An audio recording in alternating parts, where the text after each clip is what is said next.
रसिक हो नमस्कार. गगनाच्या विस्तीर्ण कॅनव्हासवर जसा सप्तरंगांचा सुंदर इंद्रधनुष्य उमलतो आणि पाहणाऱ्याच्या मनाला आल्हाददायक आनंद देऊन जातो, अगदी तसंच तुमच्या डिजिटल विश्वात रंगांची उधळण करायला माहिती आणि मनोरंजनाचा एक अनोखा त्रिवेणी संगम म्हणजे आपलं लाडकं यूट्यूब चॅनल इंद्रधनु. गदिमांचा खरा वारसदार जगदीश खेबुडकर.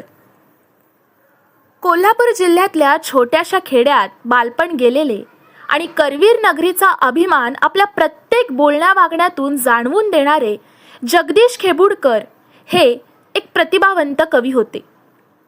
लोकगीताचे काव्यबीज बालपणापासून मनात आणि आत्म्यात पेरले गेलेले आणि त्यामुळेच प्रत्येक कलाकृती ही त्या त्या वेळची श्रेष्ठ ठरलेले असे हे कवी.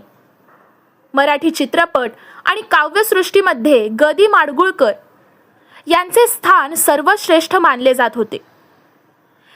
त्याचा खऱ्या अर्थाने वारसदार कोण असेल तर जगदीश खेबुडकर यांचं नाव घ्यावं लागेल. 10 मे हा त्यांचा जन्मदिवस.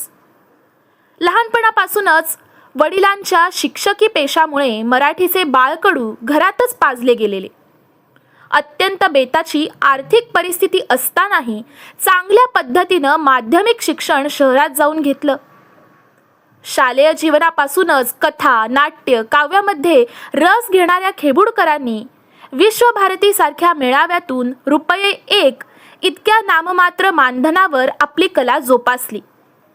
मोठी संकटे सुद्धा या छंदाला भेदू शकली नाहीत आणि वयाच्या 16व्या वर्षी स्वतःच्या डोळ्यासमोर पेटते घरही त्यांच्या आत्म्याला पहिल्या काव्याची स्फूर्ती देऊन गेले आणि जन्माला आली मानवते तू विधवा झालीस हे त्यांचे काव्य.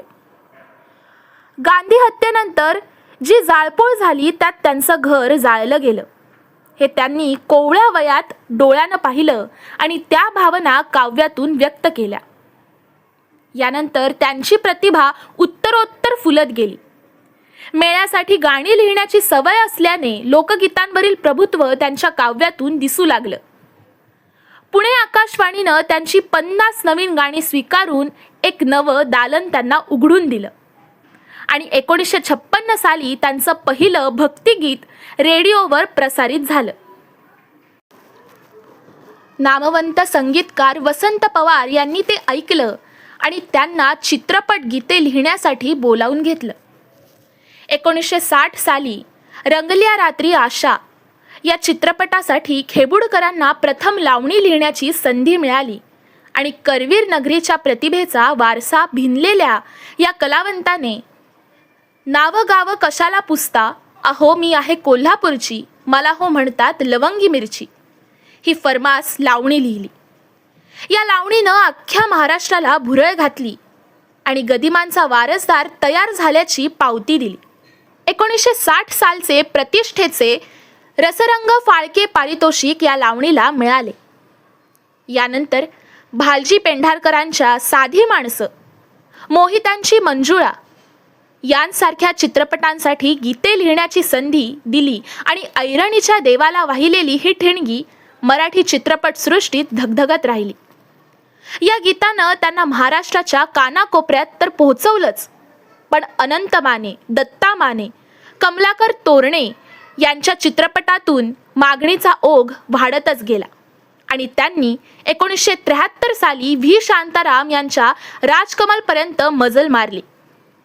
या चित्रमहर्षींनी खेबुडकरांना विचारले, तुम्ही ज्यांना गुरु मानता अशा गदी माडगुळकरांच्या स्थानी आम्ही तुम्हाला बसवू इच्छितो, तुम्हाला जमेल का?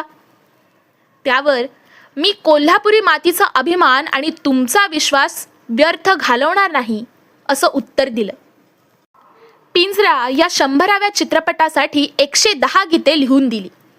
त्यातील 11 गीते चित्रपटासाठी निवडली गेली आणि ही सारी गीते आजही रसिकांना तितकीच ताजी वाटतात. त्यांच्या प्रत्येक गीतावर एक लेख होईल इतके त्यांनी त्या गीतामध्ये प्राण ओतलेले होते. लावणीसारखा ठसका आणि भक्तिगीतांची माया हे भिन्न प्रकार त्यांनी सहजतेने हाताळले होते. शरद पिळगावकर यांच्या अष्टविनायक चित्रपटासाठी अष्टविनायका तुझा महिमा कसा हे गीत म्हणजे अक्षरशः अष्टविनायकाची यात्रा घडवून आणणारे आध्यात्मिक गीत आहे. अशा असंख्य गीतांनी त्यांनी मराठी चित्रपटसृष्टी समृद्ध केली.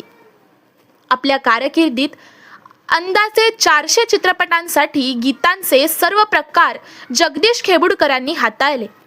बालगीतापासून प्रेमगीते, नांदी, पोवाडा, भक्तिगीते, अंगाई गीते, कीर्तन, वासुदेव, कोळी गीत, गण, गवळण, वग, हादग्याची गाणी, भजन असे अनेक प्रकार हाताळले. सर्व थरातल्या सर्व वयोगटांसाठी अविस्मरणीय अशी गीतरचना सातत्याने त्यांच्याकडून होत आली. शिक्षकी पेशामध्ये असल्याने आपल्या हाताखालच्या विद्यार्थ्यांना अत्यंत मौलिक असे मार्गदर्शन त्यांच्याकडून मिळत राहिले. त्यापैकी अनेक विद्यार्थी आता भारतभर अनेक प्रकारच्या उच्च पदांवर कार्यरत आहेत. खेबुडकर म्हणायचे, प्रतिभा आपल्यामध्ये असेल तर ती योग्य वेळी बाहेर पडतेच. वाचनामुळे या प्रतिभेला शब्द सामर्थ्य मिळते इतकेच. आपली कलाकृती ही किती कमी वेळात प्रसिद्धीला येते यापेक्षा ती किती दिवस टिकते याला जास्त महत्त्व आहे. नाहीतर अशी कितीतरी पुस्तके, चारोळ्यांच्या रचना येतात आणि जातात. या सगळ्या गदारोळात टिकते आणि आठवणीत राहते ते खरे काव्य. अत्यंत साधे तितकेच स्वाभिमानी असे हे व्यक्तिमत्व होते. संत एकनाथांची प्रत्येक कलाकृती सामाजिक भान ठेवून जन्माला आलेली आणि म्हणूनच खेबुडकरांच्या दृष्टीने फार महत्त्वाची ठरली. गदिमा, बासी मर्ढेकर, भारा तांबे ही त्यांची आदराची स्थाने. त्यांच्या मते तांबे हे कदाचित असे एकच कवी आहेत ज्यांनी काव्यरचना करताना वृत्तछंदाचा कोणताच प्रकार वर्ज्य मानला नाही. प्रत्येक प्रकारामध्ये त्यांच्या रचना आहेत.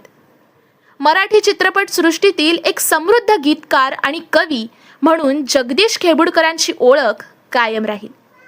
धन्यवाद.